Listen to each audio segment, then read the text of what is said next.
was pretty much everybody was just enjoying the music. There wasn't any focus on the DJ. Did you feel like there was something special happening with like all those prominent producers, such as yourself and Ben and Mark, all being in one place? Funny enough, not really. You know, it's.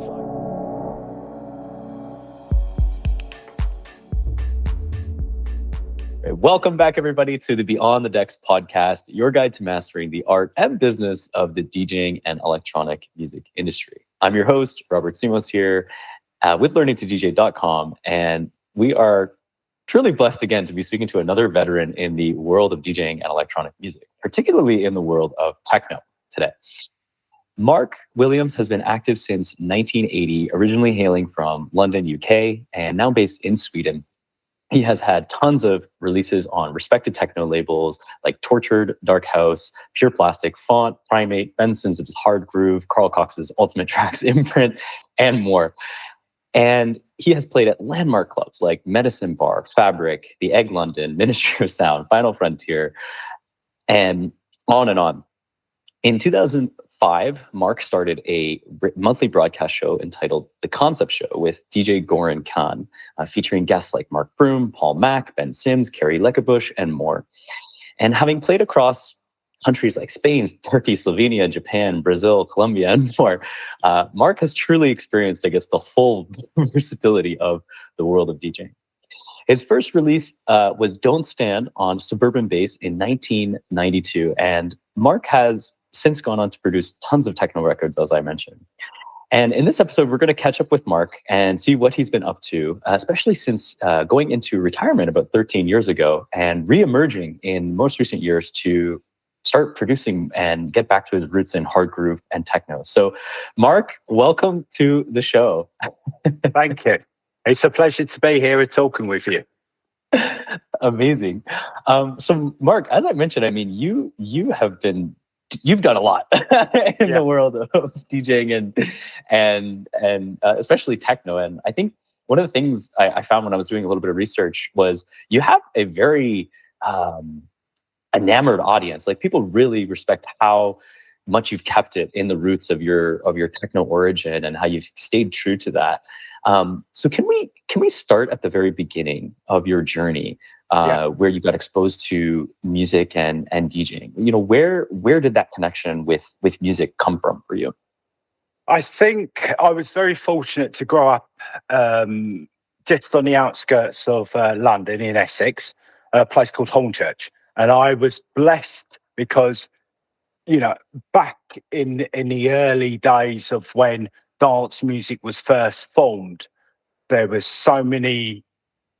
We just had so many opportunities because it was all so new and everybody felt, you know, connected and part of something that was moving forward and was so special. So the early rave days, there was so many people around who had connections. Oh, you know, this rave's going to be happening. Do you want to come? And so it was a very vibrant and exciting time. I was fortunate that just down the road in Hornchurch, Darren Emerson, who was in the band Underworld at the time, he was a young DJ that really inspired me to be a DJ, because the first rave club I actually went to, he was DJing there. He was 15 years old, and I saw him and I was like, wow, I want to do that. And so that was like one of the biggest inspirations, because I saw this young guy who I knew, and I thought, wow, you know, look how the crowd are enjoying what he's doing and how skillfully he's putting these records together, you know. So that was like a really big influence in me at the time. Mm-hmm. How old were you at the time that you saw this? I was 18. Yeah. And so was that kind of the sort of age that I guess a lot of people at that time were all going out? They were going to these raves and getting together and just going out with their friends. Well, with the people of my age, yeah, definitely. Yeah. You know, and there there were other people around at the time. I know that Mark Broom was also around in some of the similar parties that I went to at the time. And I was very fortunate to kind of grow in a place that had access to lots of different styles of music. And in the early days, it was very eclectic. You could be in a bar or a pub, and there could be they could be playing like a Balearic sound, or some house tracks, or some early techno, and so it was great because it was just everything was so fresh and so new, and nobody had experienced it before. So I was very fortunate to actually be born at that time. Mm-hmm. So then you saw the, I guess, the DJ, the star of the show, or maybe it wasn't even like that back then. Really, it was like on the floor. Yeah, it was pretty much. Everybody was just enjoying the music. There wasn't any focus on the DJ. It was just that at that time I'd already really started experience in music from pirate stations and stuff like that. So I'd already started to build this knowledge. And then when I saw Darren in my first rave party, I just thought it was amazing. It was one of the and the feeling, it was outstanding. I cannot put it in words. How I felt at that time, because it was just a great experience. Yeah, well, I guess like the freedom, right? The unity, the belongingness, maybe the freshness, as you mentioned. I mean, that's part of the curiosity. I think I always have this story that's funny, which is like when I was in grade school, this girl asked me like what kind of music I liked, and I said like, oh, I don't like music because I didn't connect with any of the music that I heard on radio stations or anything like that. But then when I was scrolling through YouTube and found like these random, old house tracks, I was like, oh, that's it. Like everything was fresh at the time. You don't even have the vocabulary to be like, that's house music. That's techno. Everything is techno, I guess, when you don't have that vocabulary. So I imagine it was something similar to that kind of feeling.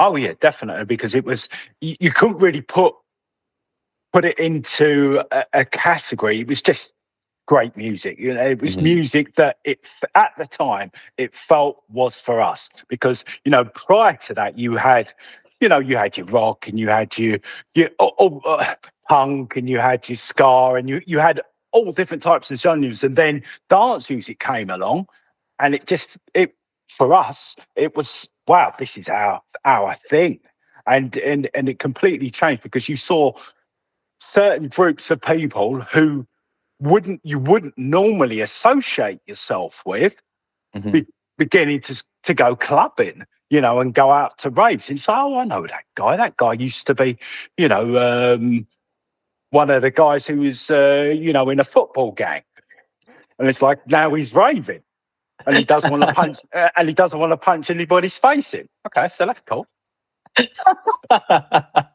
Yeah, I guess well, that's the community, right? The belonging, like everybody doesn't want to punch. So you saw Darren Emerson, he's DJing. You said, I want to do that, right? You want to.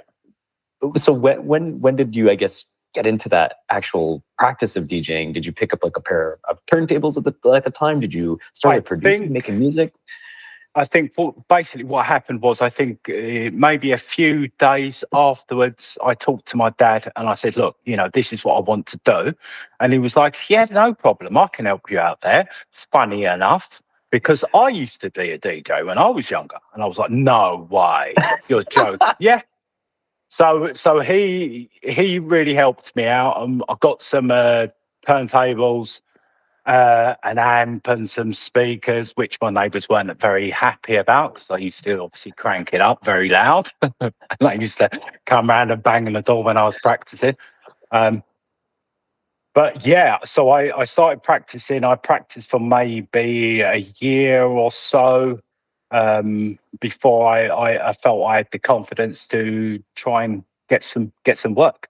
And then I went to a local pub. I asked the manager if I could start DJing here, and he said, no, but I have a DJ already. I said, yeah, but I can do it and have more people here. And he was like, oh, well, okay, we'll give it a go. And yeah, it worked out. So it's fine.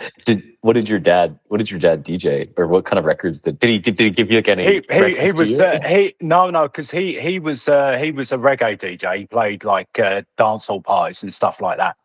So yeah.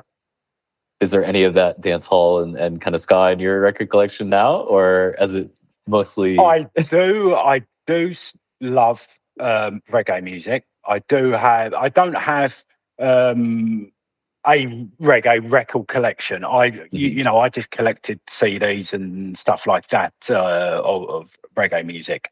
But I still have a huge fan of reggae. Yeah. Love that.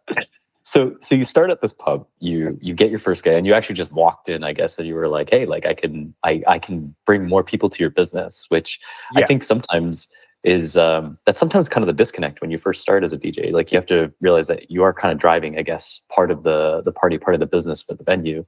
And so did the gig go well, I assume, and you got a residency, or? Yeah, it did go well, and I basically started working that pub for quite a few months, and then I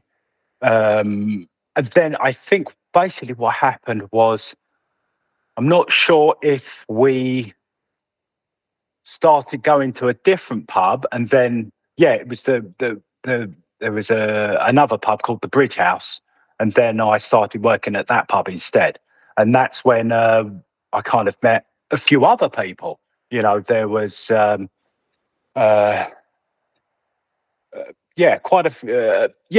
was quite a social thing. So from that, then the clubs in London started to follow, because Darren was playing at a few clubs, and sometimes he would come down and spin a few, and then basically the other DJs who were involved in that club were like, yeah, you can come up and play. So then once I started, initially in a few London clubs, I built the confidence up to actually start giving out mixtapes to promoters and stuff. Yeah. So that was the thing at the time. You would record a mixtape, and then if you were out in a club and you saw a promoter, you'd pass the mixtape on and say, yeah, I'll be interested in coming and playing a gig. And if they liked your mixtape, you got on. Mm-hmm. What were you playing at the time? Was it techno mostly? What were you playing? It was at that time. It was mainly techno, but there was a kind of a little bit of a mix, because it was. I still kind of liked a little bit the kind of Balearic sound, because that was popular with a lot of the people that I played my music to in the Bridge House. And then when I started, started getting into some of the clubs, there was also that type of sound. Like Love Ranch was very much had that kind of sound policy. So yeah, and then with clubs like the Drum Club, then it was really more straight techno. Mm-hmm. And you mentioned that you grew up kind of down the road from Mark Broom and I think Ben Sims, if I'm not mistaken. And so you guys were kind of. Well, we definitely socialized in some certain same places, So that was really cool. And when I moved to East London, to Bethnal Green, I was really fortunate that Mark Broom was also living in Bethnal Green at the time, and quite a few other people. Ben was, I think he was in Hackney at the time, so that wasn't far at all. So, there was, there could have been at least 7 or 8 different producers living in a similar area. So it was really a great place to be in at the time, So it was good. And did you all go out together, or like, I mean, you mentioned that you sort of socialize at these different raves. You would see each other, run into each other. Definitely. There were a lot of parties that, for example, if say Mark was playing at, everybody would turn up and be there. Or if Ben was playing somebody, everybody would turn up and be there. It was very, very much like that. Yeah. Mm-hmm. Now, when we look, oh, go ahead. No, it's okay. It's fine. I was just going to say, I mean, like at the time when it's funny when we look at history and like you see these like, I guess, coincidental, relationships. Did you feel like there was something special happening with like all those prominent producers, such as yourself and Ben and Mark, all being in one place? Funny enough, not really. It's like, it's only when I look back on it, I think, wow, that was a unique time. That was really special that we all happened to be in a similar area, all happened to have a kind of similar background and all happened to like similar things. So the kind of the sound kind of organically grew, so it was, it was really nice. And was this at the time when you started getting into producing your own music, or like how did that journey? You were spinning some records, you did a couple pub gigs, you were growing in that prominence. An old school friend of mine, his little brother, I was DJing in the pub and his little brother came in, Matthew, and he said to me, I just got a sampler and a keyboard for Christmas. Would you want to make some music together? And I was like, that's not a bad idea. I think I'd quite like that. So a few weeks later, I went round to his place and we set all the stuff up and played a few different records, sampled some stuff, really started practicing. After a month or so, we had something that we thought, oh, yeah, this is good.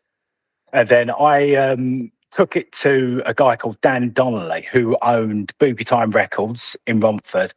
And he also owned Suburban Bass Records. And I played it to him. And he laughed. He said, no, this is not good, mate. And I was like, okay, really disappointed. So we went back and continued working for at least 6 months. And then we came up with Don't Stand, which he released. And yeah. In the early days, though, like when you were in that kind of like intermediate infancy stage of like, you don't quite have your first record out, you're still working on yourself. Like what were some of the challenges internally that you felt? Like, I think today, Mark looking at himself is like, oh yeah, that was nothing. But maybe Mark back then, what was he kind of experiencing and how did he manage and deal with the maybe imposter syndrome anxiety if it existed? Well, you know what, when you're young, I don't know if you have that because you believe everything is possible. So I didn't have any of that anxiety. Yeah. I was just when I played, obviously the first thing that we did to Dan, and he laughed. I was disappointed and a bit shocked. I was like, "But how can you not like this? This is amazing. This is a hit." Obviously, when I look back on it, I was like, "Yeah, well, that was dog shit." But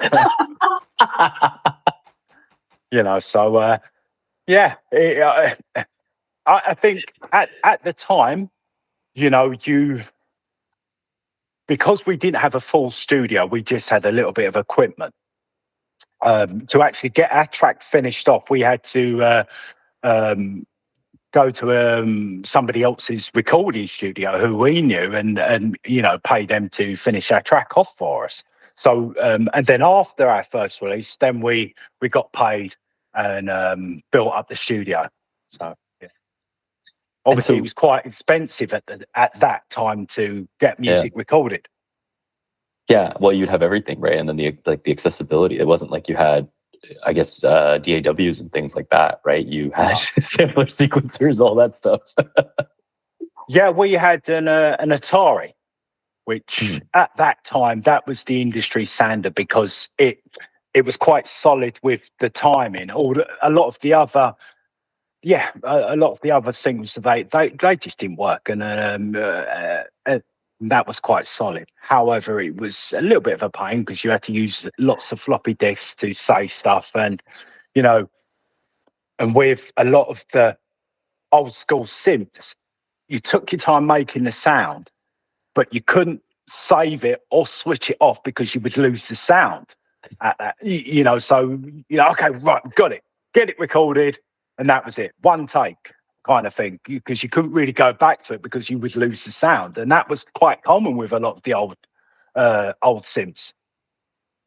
Do you feel like that added a certain like element of kind of risk or flair that improved the production, like the quality of your productions? I think because when me and my I used to, at that time, I used to produce with a friend of mine called Matthew Clayton. So when we were producing, it was like, okay, we're going to work on some stuff today, and it would, okay, we have to get it done by the day's done, basically, otherwise we may not have it when we come back to the studio tomorrow.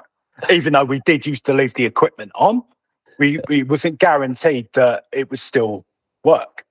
So we would try to get as much done as possible. Mm-hmm. Sometimes it worked out, sometimes, it didn't. Yeah, I just imagined like it would add this, like, I mean, maybe it's an uncomfortable pressure, but it just is.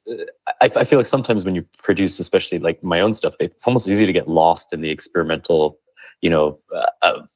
paths, right? You could like design your sound one particular way, and they're like, oh, maybe if I just add like a little bit of modulation here, and then that opens your mind up to a completely different path, and then you sort of I get lost in the branches. Yeah, I completely understand exactly what you're saying. I've learned, for me, it's best. Well, this is just a technique that I have. I spend time actually just making sounds. So I'll take one day and I'm just making sounds. That's all I do. And then I'll say, okay, today I'm just going to make some grooves. I'll make some grooves.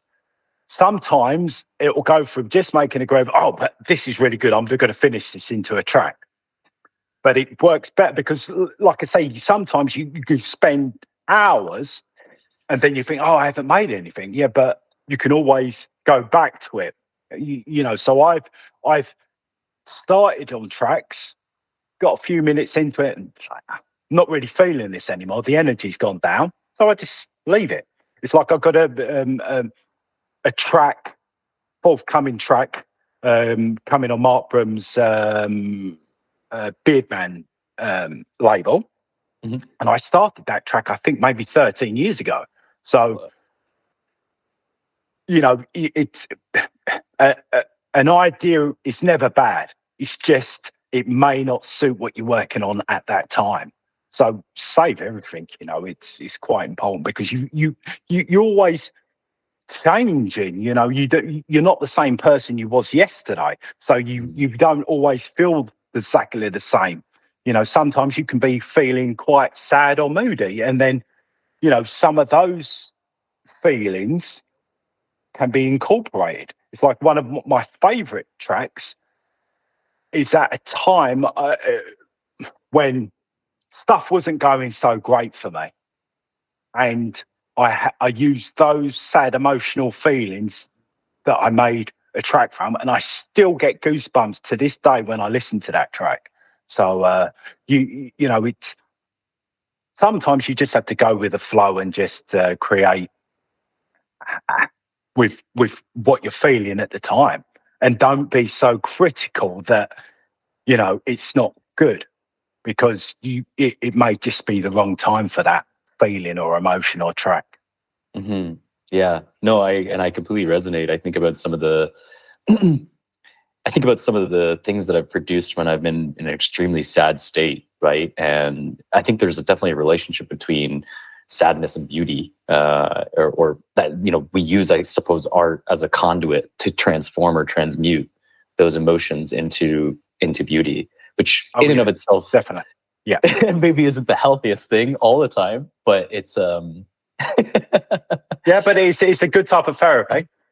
Yeah, no, it is. And what you said too about this, what sort of came in for me is there's this concept in like Jungian psychology of like synchronicities, right? Which is like meaningful coincidences that happen in life. So it might be objectively, there's no, the fact that I have this book here on the side, like last night a DJ said in my life, it might objectively mean nothing, but subjectively, it might trigger some sort of cascade of memories or ideas that are meaningfully coincidental. And then that kind of helps emerge and create, products or art or anything like that, because it helps you access this whole side of your brain, I guess, that you weren't thinking about, or this whole set of memories and things. So even that melody that you might have wrote 13 years ago or 10 years ago, triggers those old emotions, and then you think about all the ways, I guess, that you've processed and what you've learned, perhaps. Yeah, definitely, for sure. I agree with you. Yeah, it's And so how did you how did the process of sitting on a track for like 13 years work? Because I think about myself, and I would think how like much would be like, yeah, but I want to like put it out into the world. How do you deal with that feeling of like, is it ready? I think the thing is, I feel that everything has its time and place. Mm. And, I'm very fortunate to be here right now, reaping the benefits from everything having its time and place, because, the music that I loved and was so passionate about years ago is now come back round, and people are also enjoying it. It's a whole new generation of people who are, getting into the music I make. So I count myself blessed to be here, to be able to show people what I do, So Yeah. it's really nice. It's great. And that kind of leads really well into, you mentioned this like new generation coming up and appreciating things like hard groove, like tribal techno, right? This is like kind of like resurgence. And it's really interesting to see that, because even like, I don't know, 5 years ago, I think I watched like Ben Sims's Boiler Room set in London. And it was I was like, I've never heard anything like this before. And that sound has been growing a lot. But before we, I guess, step into that, you took a bit of a retirement about 13 years ago. Can we talk a little bit about that and what spawned that? You as I mentioned in the introduction, you had done so much. You played at all these amazing clubs. Why go into retirement, Mark? Basically, long story short, my son was born 13 years ago, and I felt that it was time to kind of take back and be a more responsible family man. And plus, the passion for the music had worn a little bit thin for me. When you've been doing something for quite a few years, I mean, it's difficult to continue to have the same energy, as I did when I was 18 years old, So when my son was born, we decided to move to Sweden. I moved to Sweden. I did a couple of gigs in Stockholm, and then I was like, no, I'm done. I'm just gonna, focus on the family and stuff. And so and then decided that that was Now, was there any difficult? I imagine there's tremendous difficulty, like letting go or releasing that part of that side of your identity. How did you deal with that as the artist? As an artist, I dabbled for several years, continually to make music, but it wasn't anything that I truly felt passionate about, because I felt disconnected with the music that was out there at the time. So and then after a few years, I was like, okay, well, that's that. And then my computer got stolen, and then I was like, okay, well, that's the end of that. Oh man, okay. Yeah. So and then I think it was it maybe 2 years ago, I think, Ben Sims asked me if I'd be interested in, making some more music again. And I jumped at the opportunity. I was like, okay, this is cool. So I started producing some stuff and kind of started getting excited and started listening to more music. And I was like, oh, okay, seems like there's a resurgence in the kind of hard groove sound. And so I sent off a couple of tracks to Ben, and I was quite excited about it. And then he replies like, dude, these are shit, mate. So I was like, okay, great. Same experience. So after a few months afterwards, I continued working different stuff, perfecting, because obviously I'd been away for a while, and I just kind of thought that I still could, be at the same level that I was when I finished, but I wasn't. So it took at least 4 or 5 months before it started to kind of get myself back into it. But now, yeah, everything is all great. I make music every day without fail, because I feel that now I understand my true gift.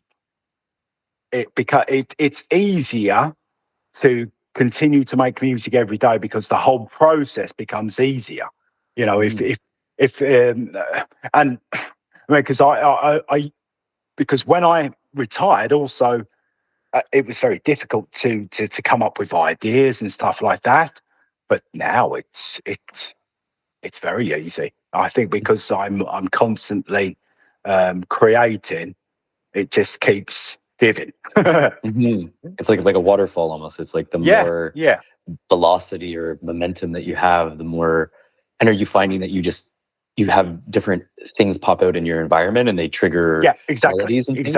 Exactly. It's like any experience can trigger an idea. It's like, I could be walking through the forest. And I was like, oh, yeah, but that's great. Yeah, exactly. Just certain sounds can pop up. I was like, oh, wow, okay. So I'm always creating, even if I'm not actually sitting in front of the keyboard or the computer. There is always a creative process going on in the head. And fortunately, with new technology, I can just either hum something or just take a note of a line of something or a line I've thought of. Yeah. So it's it just happens very easily now. Are there different mediums, like kind of cross mediums to music that you draw from or that inspire you a lot, like painting, art, film, anything like that? I still like lots of different types of music. Mm-hmm. I also try to make different types of music because I want that creative process to always feel fresh. So, I haven't released any different styles, but, it's always trying to perfect a particular sound is something that I quite like to do. Mm-hmm. So I've kind of been messing around with different sounds, and then sometimes you're like, but I can use that, what I was working on, in this. So like what I'm saying, it's like everything has the right time and place. And if you are trying to perfect a different sound, then that's growing your skill. Because every day, you're learning about something different. If you're not doing the same thing all the time, you have to learn how to get to that place. So I think for me, that's very important. Mm-hmm. Yeah, and that really resonates with me because, like you said, I mean, if you're constantly producing the same thing, it can get a little bit stale, right? There's only so many different ways, I guess, you can add the open hi-hat and the clap and the kick. Yeah, infinite number of ways, but adding kind of, or exploring different genres even. Like I'm really enjoying like salsa and bachata and like looking at these kinds of things, right? And then you kind of pull different samples and you're like, oh, that's interesting. Like, and that I guess opens the creative space. Yeah, definitely. And that just reminded me of when I played in Brazil, a place called the Love Club, and it was such a great experience. I was like, yeah, I have to make an EP called Love Club, because it just, I was just like, wow, such a great vibe, such great people, and the whole experience really, yeah. And plus as well, at that time, getting a few native samples as well, stuff really helped. Yeah. Is there any like tools or rituals that you have with regards to capturing these emotional or euphoric highs that you have, right? Where you're something like you're in Love Club. Do you do like a journaling practice or anything like that where you capture the emotions, or do you try to just get it into music, concretize these melodies as soon as possible? No, I think it's just memory recall, to be honest. Mm-hmm. And I, I quite like physical exercise because I can also, it allows me to access that different part of my brain without actually thinking about it. If I, Mm-hmm. for example, if I go out on a 5, 7, 10K run, I know that I've got that time to just think about whatever I want. Mm-hmm. And it's like free thinking. It's a great thing because after the run I've got, okay, wow, all of these ideas, maybe these can be useful. Maybe if I try this and I try that, sometimes I can come back with not any ideas for music, Mm-hmm. but it could be how to deal with different situations in my life that's going to help my music be better.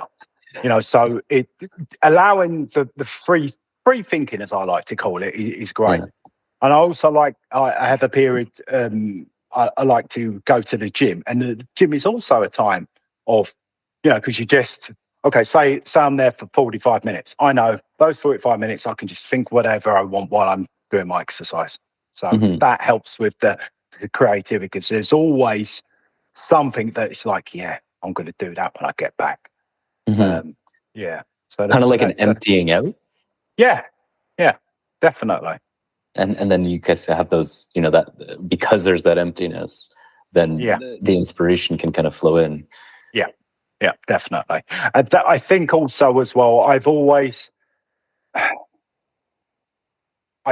when I was a little bit younger, me and Matt had the time in the studio, and if we got to a point, okay, it doesn't seem to be progressing anywhere, I'd say I need time out, and I'll just lie on the sofa 10, 15 minutes, and then, okay, now I'm ready, let's go again, and the inspiration will be there. Yeah. So I think just sometimes stepping away, doing something different to allow the mind to have a little bit of space can also bring forward the creativity. And still to this day, I find that working at night on music, it's a lot more inspiring. Interesting. Yeah. Yeah. Do you think it I has don't something know. to do? Go ahead. No, carry on. I was just curious. Do you think that has something to do with also the environment that music is played under? Right. You go to dark clubs. You go to night. Is that? Yeah, I suppose it must do. Because you can kind of, uh, when I'm working in my home studio, I have the lights down low, and you just kind of, it's a similar mentally environment. You know, Mm-hmm. it's dark, and you got the music pumping, so you similar vibes going or feelings in your body and stuff. Yeah. Yeah. So shifting gears just partially here as we get closer to the end of the episode here, we talked a little bit about this kind of growth of hard groove and tribal techno now kind of again in the world. And I just want to get your thoughts or take on kind of the macro view and your impression so far of what's, I guess, been the changes in hard groove today versus back when you were, producing, I guess, in the 2000s. I watched I was on the Electronic Beats TV YouTube channel. They did a blind test where you had to listen to the records. And I'm super impressed by the encyclopedic memory of all the DJs. But then B, it was kind of cool to hear the changes in the sound. So I would just love to hear, what has your perspective been on newer kinds of music coming out in that genre that inspires you? I think, especially with music, it's everybody's interpretation of a particular sound. So, you have the younger people who didn't have the same environment as the original producers look at it completely different, because when I was, my inspiration was the music that I first started listening to, in the early late 80s. So it was that kind of really, the kind of house, kind of Chicago type stuff was. It was what the early kind of music I heard in the raves. It was what really inspired me and what I loved. And I was like, yeah, but I want to do something that gives homage to that sound. So that was what a lot of us at the time thought about hard growth. We was like, yeah, we just want to hats off to those producers, because it was when you were in a rave and those, like an early Todd Terry track came on, it just had such a sonic feel about it that you hadn't heard before. And I just think we wanted to kind of pass that on to say, this is what inspired me. That was, yeah, definitely. That was Are you finding then like I guess a lack of that, or you don't hear that same sound in the newer tracks coming out in this kind of sub area? It's difficult to say, because I think certain sounds can be, instead of coming from the original source, they have come from a source that had already been used 2 times over, for example, if you know what I mean. If you're talking about a sample, somebody could use a sample that has already been resampled 3 times, so it doesn't have the same effect as the original sample. And for example, a new person may not even know what that original song was or was about, or how much of an impact that song actually had on certain people. It's kind of like that musical history a little bit, like going in and looking. It's almost like kind of layers, right? Especially, I mean, I don't. Maybe it's 70, almost 50 years past the 70s, right? When we had a lot of that techno stuff coming out, and being able to like dive, because like maybe you heard a track with that sample, but then you think that that's the original, and then you don't realize 2 or 3 layers deeper, it was like some funk track. Exactly. Yeah. And I think that is something that, if it's possible, to give out a little bit of knowledge about where the original sound came from and what inspired it. So it's quite nice that I have people around who are like, okay, I really like what you're doing here. How did you get that sound? Well, it's from that track, Yeah. And it's I think that goes back to I read this line about there's something about the DJ's mind that is like, it is like an encyclopedic memory, and it is like, it's, as I mentioned with that blind hearing test, right? It's wild how among all the records or tracks that you've ever heard, somebody's able to say, oh, that's a D-Tron track, or oh, that's that's this, or no. How do you... it's funny, because I used to, when I was at my peak, I could have, say, maybe 140 records and know exactly which record was going to mix into each record at what time and where and how, and that was all be like from memory. So it wasn't a case of like, okay, I don't really know how. Yeah. It's like, okay, oh yeah, but that's a Ben Sims record, and that's going to work perfectly with, say, this Mark Broom record, because they had similar drum patterns or similar sounds, and also as well, certain key sounds as well. Yeah, and I mean, it's. I think that's the thing I find so fascinating. I wrote an article. I guess it would have been a year ago now, about the difference between the producer mind versus the DJing mind. And it was funny because I met a producer, I was talking to him, and he was saying, I identify more as a producer than I do as a DJ. And I was like, oh, that's interesting. Because he said DJs are collectors. They like to collect things. And I think it's a combination of collecting and categorizing. There's something about the mind of a DJ that as you listen to more things, you naturally create this, like, we have our own internal frameworks of what we think a sound is, as you mentioned, right? There's like a 2000s version of hard groove versus, I guess, a 2024 version of hard groove. And our minds just can't help but like put them in the boxes somehow. Definitely. And with me, if I'm gigging, it doesn't work for me to be producing like a few days before gigging. I have to stop, get into DJ frame, and then stop that back into production head. Two completely different things for me.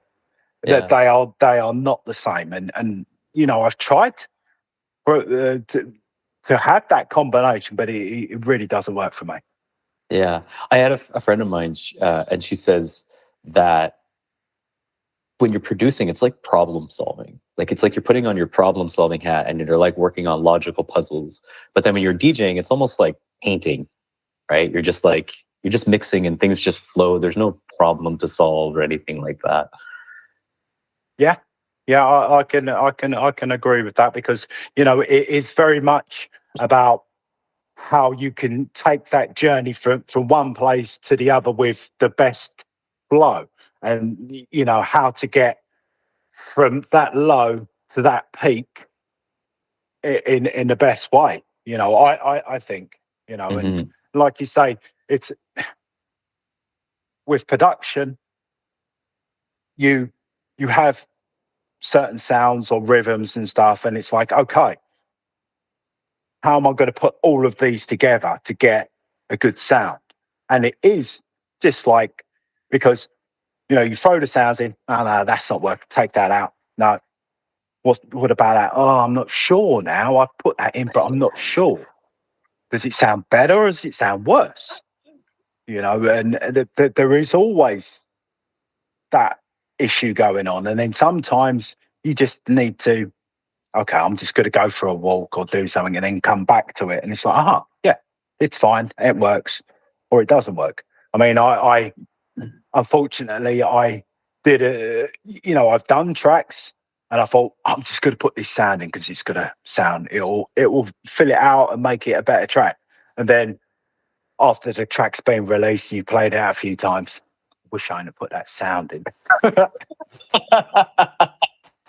That is a very horrible feeling. But it's not happened so many times, but it has happened, and I think that sometimes it's good just not to rush things, just to take the time it's going to take.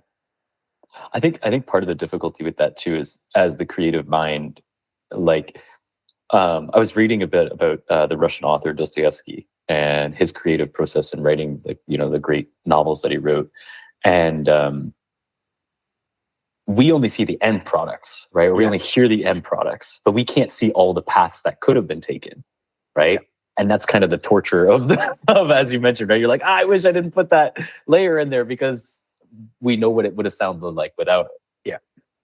Yeah, definitely. And I think also as well, it's, for example, people hear a finished track, but especially with me, a lot of the music that I have made, the finished product could be the 6th version. It's not the first. It's most probably, because I'm like, okay, yeah, that sounds good. No, day later, no, I need to change that part or change this, or so sometimes it's a constant. Sometimes it happens very quickly and very organic, and but that's very rare for me. That doesn't normally happen. I like to work on. I'll have an idea, and then I'll work it through until it's done. That's why sometimes people say, "Oh, but that track sounds a bit similar to that track." Yeah, I know, because that track really is just a different version of that track. And they both sounded great. So I was like, okay. I've released them both. I love that, Mark. Well, I do want to, we are going to wrap here because I want to make sure that we can get to just one last section. I think I did brief you on it, but 3 tracks. We're looking for 3 track recommendations from you, one for each category. So we have On Repeat, Under the Radar, and Your Guilty Pleasure. So On Repeat is a track you've got on repeat right now. Under the Radar is a track that you really enjoy, you really love. It could be present, past, but you just feel like it doesn't get as much play as you would hope. And then Guilty Pleasure, anybody's choice. You could be anything you want, maybe some reggae records. I think On Repeat, it's a Ben Sims track called The Key. And that record I haven't taken out of my record box, and I think it may have come out on Dark House Music 2003-ish, maybe. I'm not sure. But, for me, it's fantastic. I love it. I don't really know how to know what it's about, that track, but for me it's just great. Yeah, I love it. That I don't know if I'm ever going to take that out of my record box, to be honest. Amazing. So On Repeat, we got Ben Sims, The Key. And then I think that track Guilty Pleasure is a track called Introspective, it was a track that I did on Dark House. And it's just got some emotional keys in it that still just really move me. And it's I don't know. It's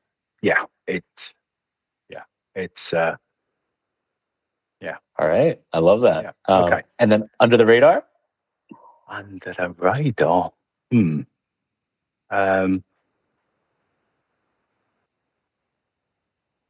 Don't really know what that would be, to be honest.